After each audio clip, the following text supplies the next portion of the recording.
Good morning, everybody. Thanks for joining the Strategy Cafe. For those of you who are new to the webinar, it's designed as a leadership magazine, and it's free. So if you like it, do please share it. And we hope that you are inspired to change something in your own leadership and in your business. The recording of today's session will be up on our website a little bit later on, so you can share it with others if there was insight in here that you thought would be useful back at the ranch, as it were.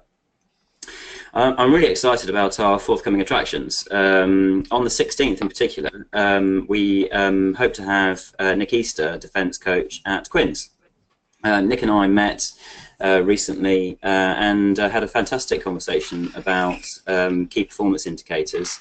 Really thinking about measuring performance. I was just quite interested to talk to him about how they use that in Premiership and international rugby.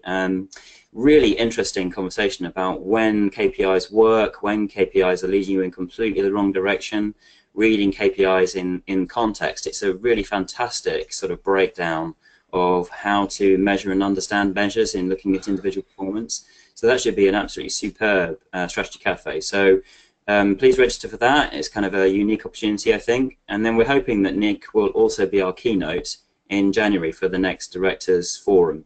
The subject there, sort of in the dark part of the year after Christmas, we're going to look at resilience and purpose, your energy and your bounce back ability as a leader.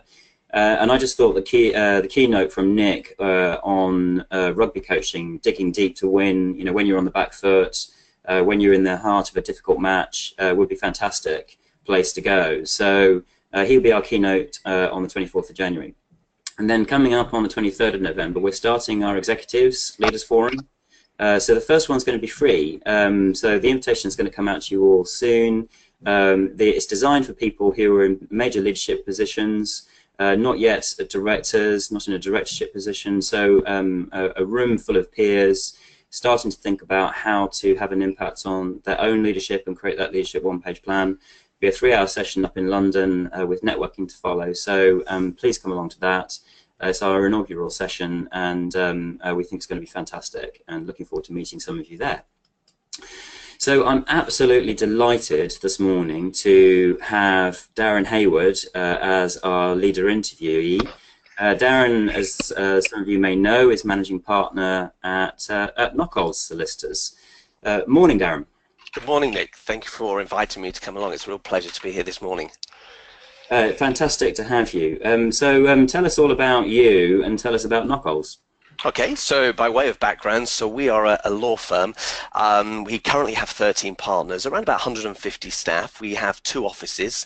We are based in Bishop Stortford, which is just outside Stansted Airport, and we've been in Bishop Stortford for around about 108 years, so a very established law firm in Bishop Stortford. And then 4 years ago, we took the plunge and entered the London market, and we opened an office in the City of London, which has gone extremely well. So by way of background of the firm, we're a multidiscipline firm. We cover the entire spectrum of legal services, have dedicated lawyers in specialist fields, and the business is really split into 3. So we have what we call private client, so when people need lawyers throughout their life. So we have a residential property team, a probate and wills team, a family team, clinical negligence, agricultural contested probates. That's the private client part of the business.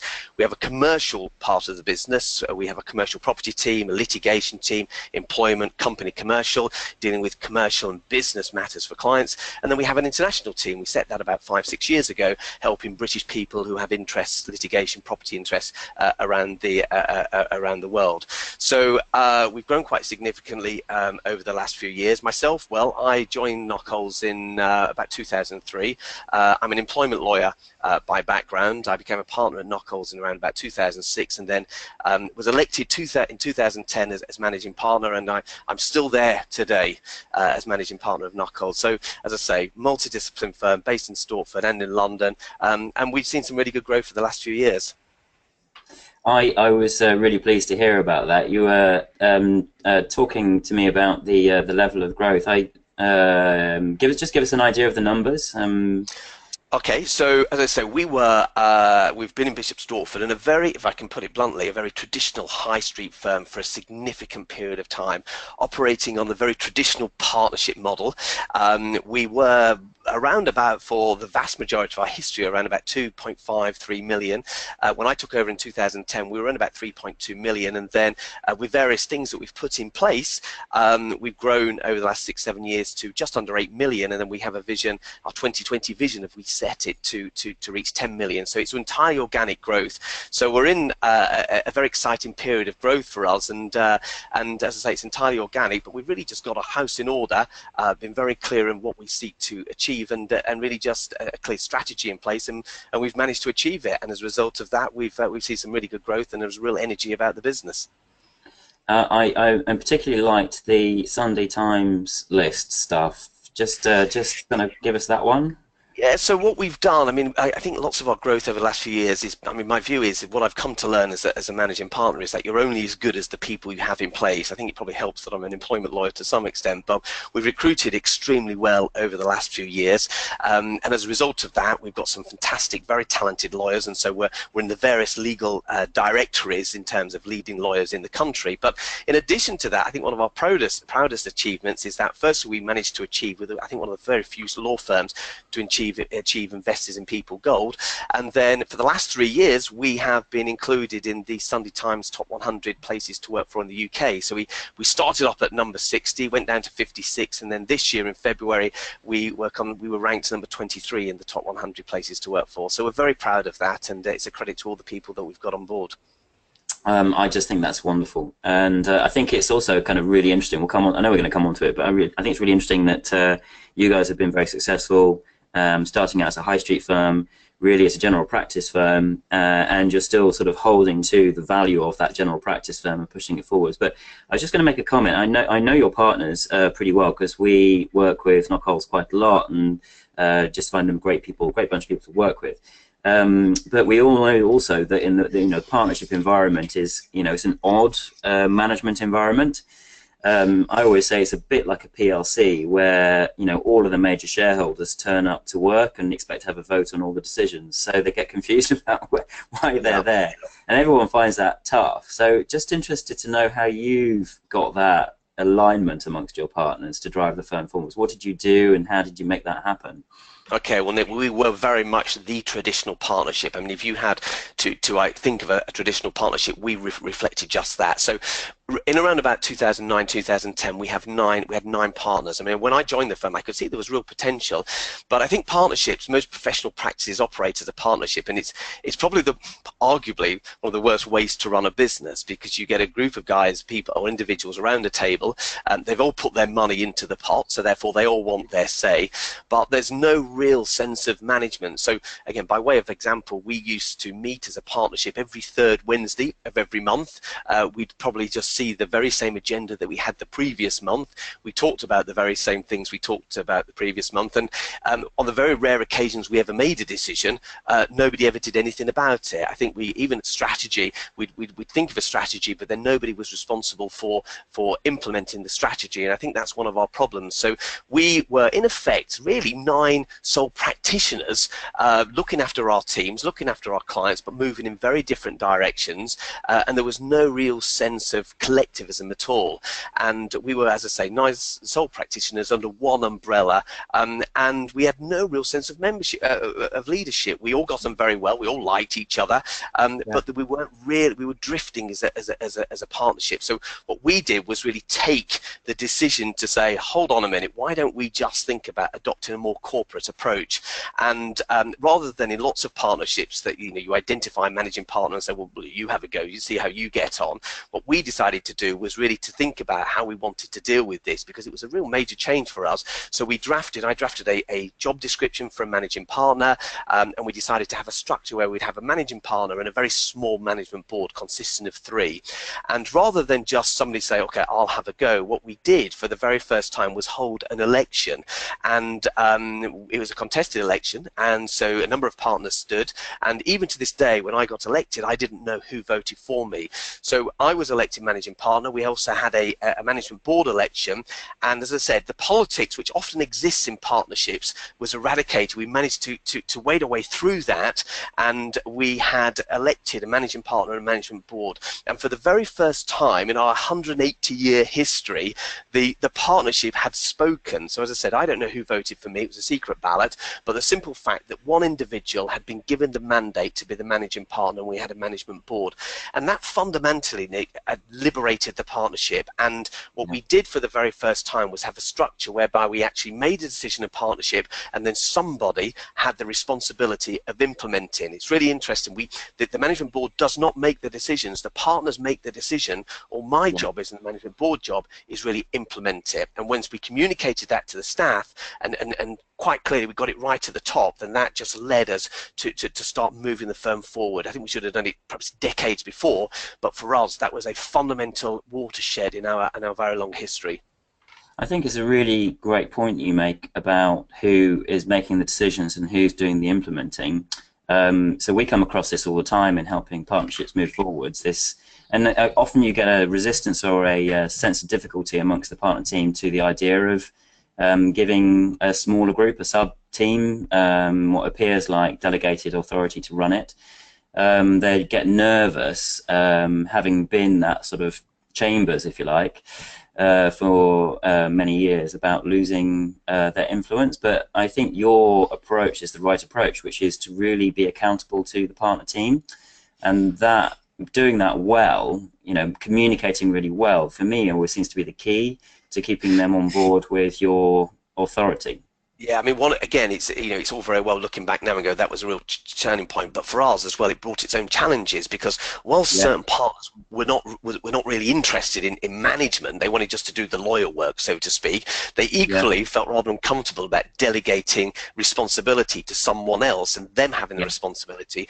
And at the same, especially since, of course, they had as much right, and of course they'd put money into the partnership as well. So that was one of my biggest challenges. And so the way we operated, rather than having 12 partners meetings a year, I decided, or I proposed, that actually we reduce that to 3 partners meetings a year, but the management board would meet on a weekly basis. And again, I was very fortunate only at that point having 9-10 partners. So what we do, or what we did do, and what we do now, is that I prepare an agenda for the very small management board, and then we deal with all the issues, and then within literally a couple of hours I try and circulate all the minutes of the management board to the various partners. And then again, because we have very few partners, I try and pop in throughout that week just to say, look, you've read the minutes, is everything okay, you feel comfortable about this? And so then they can raise any issues with me. So again, we were fortunate to some extent to have a small group of partners, but it was a challenge. On the one hand, they were quite happy to delegate, but at the same time I had the responsibility of still empowering them to make they still felt involved in the management of business. And as time has gone on, they've had more trust in me, and it's empowering me, but also empowering them. And the accountability is two-way. I have the accountability, but equally they have their accountability in running their teams and being part of the process as well. I love that. And I want to come back to accountability, because I think that's also a key point. But in the middle of that, I think that for me, you hit on one of the key issues. So I get that meetings every 2 weeks down to meetings once a term, if you like, three a year. Yep. A huge efficiency in a way for everybody. It frees them up to get on with lawyering. And you need, in order to move there, and the need for a 2 weekly communication meeting is because of, in a way, a lack of trust, a lack of communication. I think you hit the nail on the head there where you talk about trust. I think it's quite interesting. We were chatting to one of our other clients yesterday about the difficulty leaders have with conversations. Sure. And the tendency of people to wander around, pretending everything is all right and being polite, not being willing to move into actually discussing and trying to resolve the real issues. So that idea of them getting into the emotional conversation, getting into the breakdown, getting into the difficult conversation, I think you're really great at that. Tell us a little bit about how you go about having those conversations. And okay, well, I think, again, just by way by way of background, I think what we did is not excuse me, is not only just create a new partnership structure or more corporate structure, and then we started making decisions, but then what we did do was enhance significantly communication around the business. So what we did, or what we do now, is that so at the end of the financial year, we assess how we've done. We then go away as a partnership for a weekend, and we determine strategy. So that's only one of the four meetings that we have a year, and then I come back to the business, and I literally communicate to the entire staff exactly how the firm has done over the last 12 years. They know everything about the business. The only the part of the business they don't know is how much the equity partners earn, but they know everything about how the firm has performed, how the teams have performed, where the business is right now, and also what our strategy is in the future. So every member of staff, so as I mentioned in passing earlier, we have a 2020 vision. So everybody in this firm knows about our 2020 vision. So we've worked really hard at communication, and I'm very happy to be transparent, and I think I try and get everybody in the business to buy in to what we're about, and so we're all kind of like rowing in the same directions. But on the occasions, you know, I'm quite happy to be transparent and have the trust in everybody to say this is what we're about, and we all have a responsibility. But if people don't deliver, or they don't take that responsibility, I think everybody in the business has a degree of accountability. It doesn't matter where you stand on the food chain, everybody has accountability. Then I think as a leader, you have a responsibility to deal with difficult issues.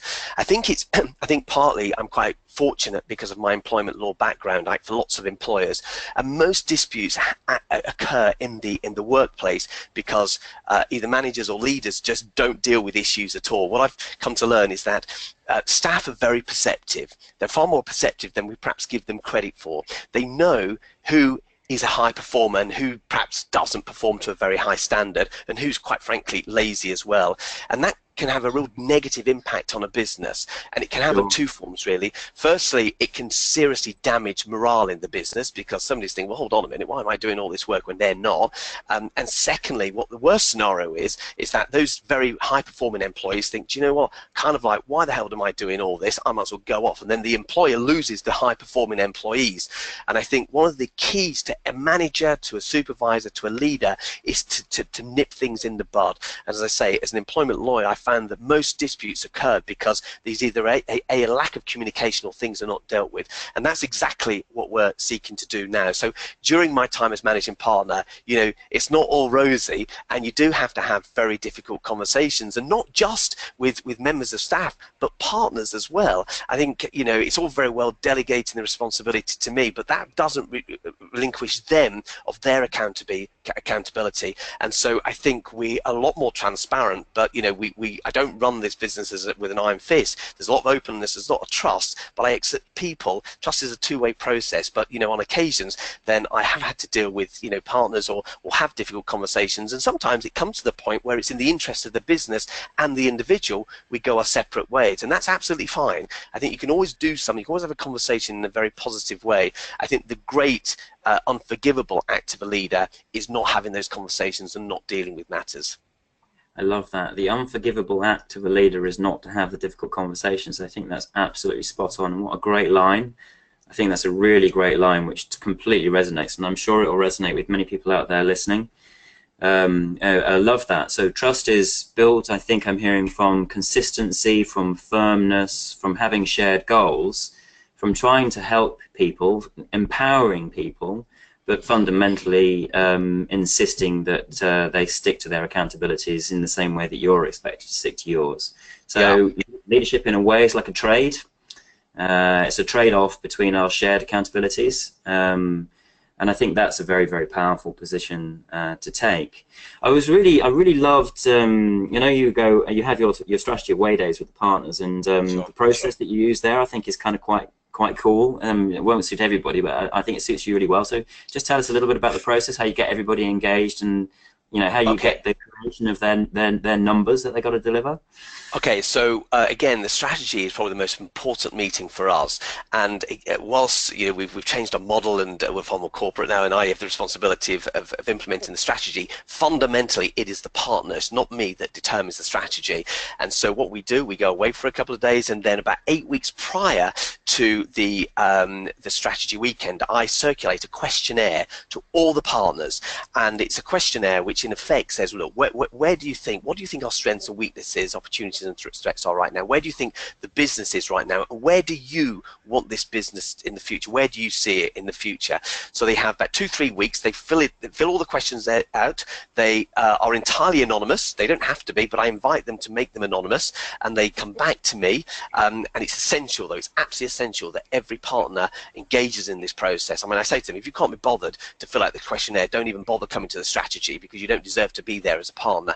But once they've completed the questionnaire, they all come back to me. So I don't know who has said what. So we have 13 partners now. I don't know who has said what. All I have is a number of answers. And then what I try and do is bring everything together to create some form of strategy. And then what I do is present their answers at the strategy weekend to say, look, this is the feeling I'm getting in terms of this is where you think the strategy. And then we have a debate and discussion, and we somehow then decide what a firm strategy will be. But in addition to that, they also have the responsibility during the weekend to give a 20-minute presentation on the way they see their team.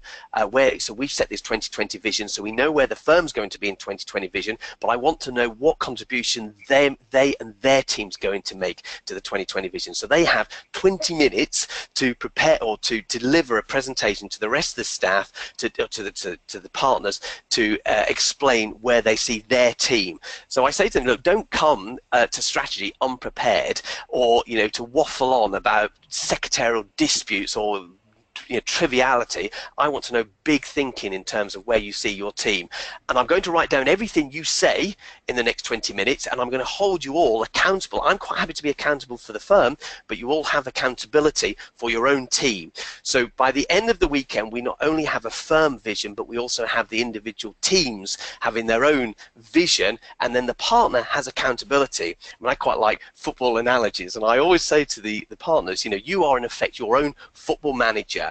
And if you want new players to come in and you want resources, then okay, that's absolutely fine. I'll support. I trust you implicitly. If you want new people coming on board, that's absolutely fine. But you have your team, and how you play your team is a matter for you.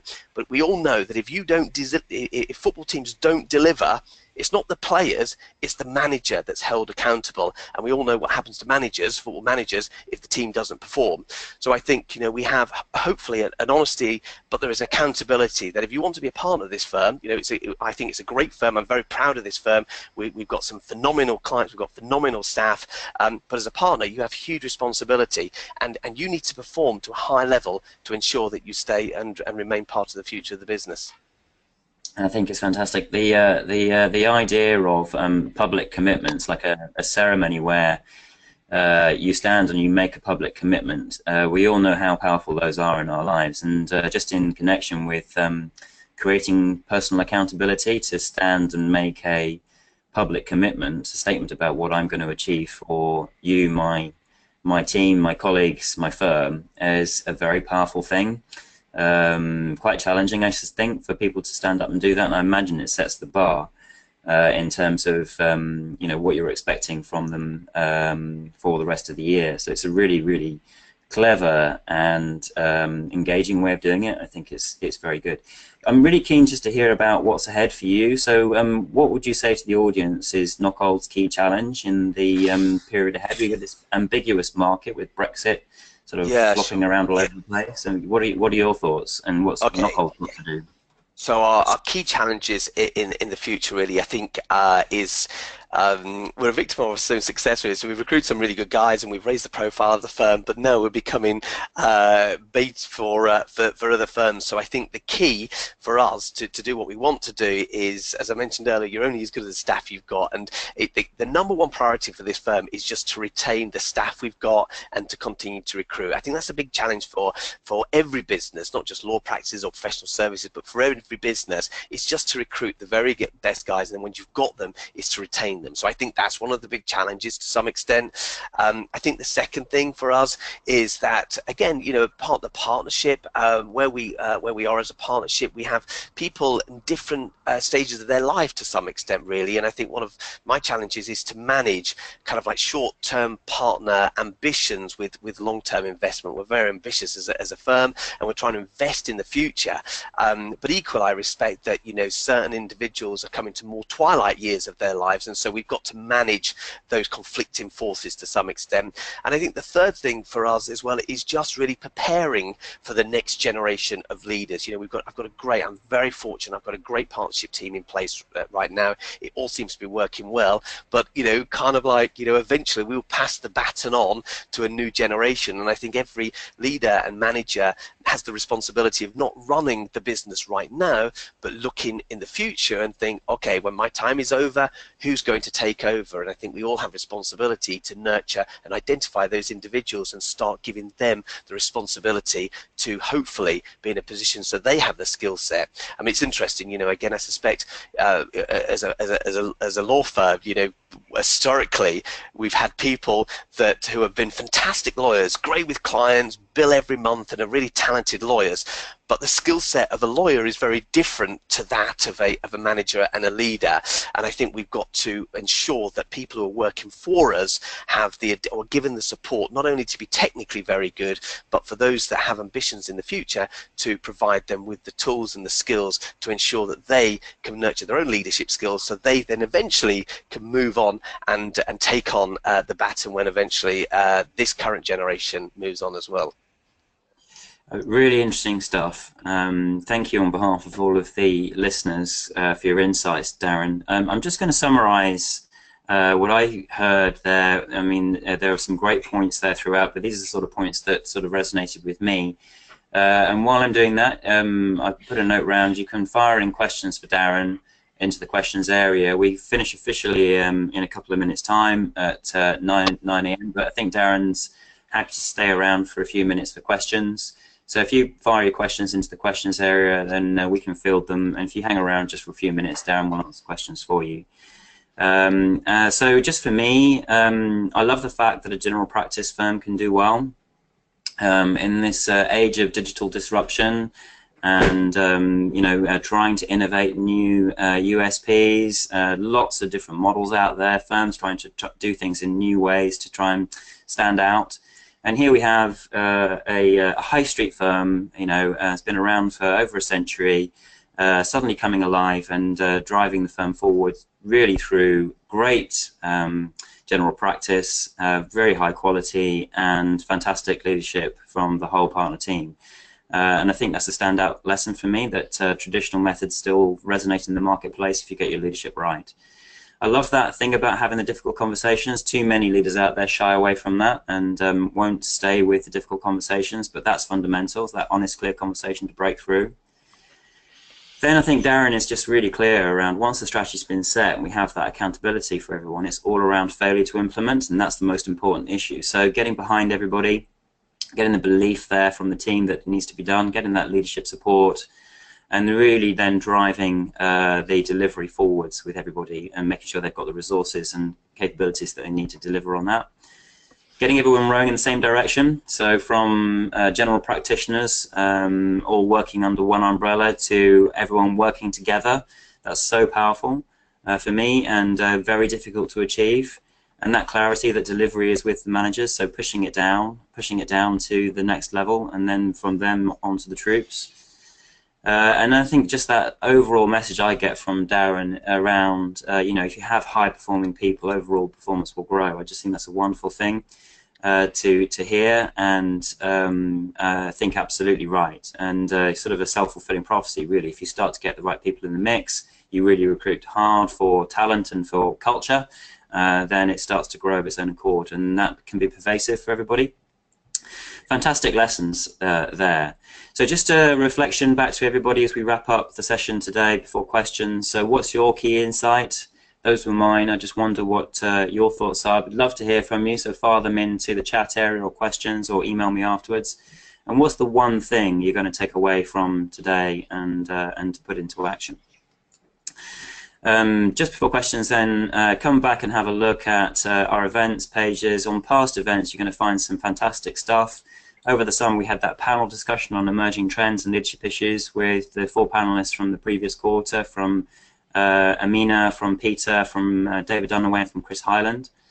And there you'll also find recordings from Peter Callahan on profit and uncertainty, from Chris Hyland on motivation and team effectiveness, from Nikki Fuchs on breathing life into the brand, from Amina on overcoming those personal barriers and self-doubt, and then from Professor Dunaway on leadership at the cutting edge, sort of high-level global surgery techniques that he's innovated and developed over sort of 20, 30-year career. Just incredible things to listen to. Slides from today are going to be up there shortly, and don't forget you can already come back and register for the next one. So precision and measurement in rugby, how to run rugby from Nick Easter, which will be on the 16th of November at 8:30 a.m. That should be a humdinger. So Darren, thank you very much. I just think it was wonderful. Absolutely wonderful. Got some lovely shares from people. So from Richard Gray out there saying thank you very much. Really useful, plenty to reflect on. Loved that top-down accountability, which seems to be the key area for a strong managing partner identity. He found it really inspirational. I think that's completely correct. Great question in here. So Darren, so one of the questions is how do you feel about partnership as a model? I think partnership can work. I think it can be a lonely job being managing partner, but to have a good quality team around you that are bought in. We've got a lot of we're very hot on collective responsibility. So when we're sat around a partnership table, we have some pretty difficult decisions, sometimes heated debate. But I think once we leave that room, then there's a real togetherness around the partnership, and they're very supportive of me. So I think it's like anything in life. I'm not saying partnerships is the wrong way to run the business. I just think the partnership just needs to be cohesive, and the parties sometimes running a partnership can be a bit like herding cats. But what you need to do is just really get the partners engaged in the process. And my view is, or what I've learned is that if you speak to your partners and you have good quality partners and they're bought into what it's about, then your life is a lot. It can be to have that support is just phenomenal to some extent. So I'm not saying partnership model is wrong, but I think you just need to manage the partners, and they need to manage you. Yeah. I mean, that came across so strongly from your presentation. I mean, actually, in a way, having sort of senior leadership team around you who are for you, but also prepared to be constructively critical, those difficult conversations, actually it can work really well, can't it? Provided you've got a decent leadership structure with your partnership ownership model. I think those are the two things. Yeah. Another great question here, really about all the models, the other models that are emerging. What do you think of the sort of ABS kind of approaches? People going for private equity and shareholdings, which kind of brings a whole different financial strategy to it. Do you think that's useful and interesting, or do you think? Okay, so I think the legal market, we're going through a phenomenal change to some extent, and we've got new entrants into the market. I mean, back in 2010, we had the Legal Services Act, and Tesco's and the Co-op were all going to come into the market, and that's good for the client. Ultimately, it's good for clients and for people out there, and competition is good because it makes us more accountable to delivering high-level service, and it gives consumer choice as well. But I still think, and ABSs have come in, but I still think there is a demand for good quality legal advice from law firms like ours, operating, that have been around for a long period of time. And I think we're trusted. I think we're a very trusted brand. I think lots of law firms are a trusted brand. So there are new entrants coming into the market, and I wish them well. But all I've got to do is really concentrate on what we're about, our clients, our staff, and I think if we do that, then I think we're going to be fine. And I think every other law firm, I know it's tough, and lots of law firms, lots of businesses are going out of business. But I think if you have a clear strategy and you get everybody to buy into it and you implement the strategy, I think you're going to be fine. Really good. One final question coming through, which I'm just going to throw at you, which is about sort of leaders of the future. I mean, a lot of people say that in the new generations, the millennials, we're now Generation Z maybe, and I always get lost on these generation levels.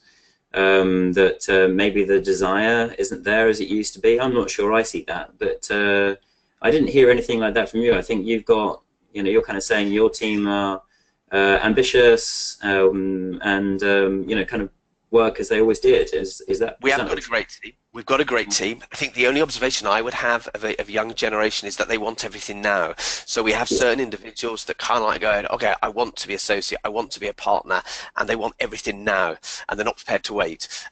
So I think one of our challenges is to say, hold on a minute, you know, the future's bright for you. You can have a future here, but you know, you can't run before you can walk, and you just need to acquire and develop and those skills that and nurture them. You don't learn them overnight, and I think we'd be doing them a disservice as well as ourselves a disservice. So again, it's just having a really very honest, open conversation to say, look, you know, there's no glass ceiling at this firm, but do you know what? You need to kind of like earn your stripes, so to speak, before, and we'll give you all the skills. We'll put you on the leadership courses, but you know, you've got to, you can only get there when we feel it's right, and rather than when you think it's right. So I think that's the only observation. I think there's lots of talent out there. There'll be great leaders in the future. I think the only observation I have is that they all want everything now.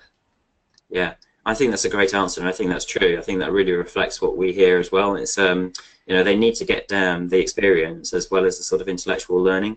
And sort of the challenge for professional firms these days is that you've got that ambition, haven't you? How do you create the opportunities for leadership at a young age, so that they can kind of get that experience early on? And I'm going to just finish up by saying I'm sure that working with you, Darren, and with your partners, you're an inspirational team, and I bet your mentoring is at a very high level, and even just watching you guys work will be an inspiration to the youngsters. I'm sure that's part of the reason that they want to join you. So thank you very much. Thanks everybody for listening. Don't forget to go and sign up to our Executive Leaders Forum. That's a free session, so you're welcome to come along and find out what that's like. I think it's going to be fantastic. And we look forward to seeing you at the next Strategy Cafe with Nick Easter, looking at performance in rugby. Thank you very much, and I hope you all have a wonderful day.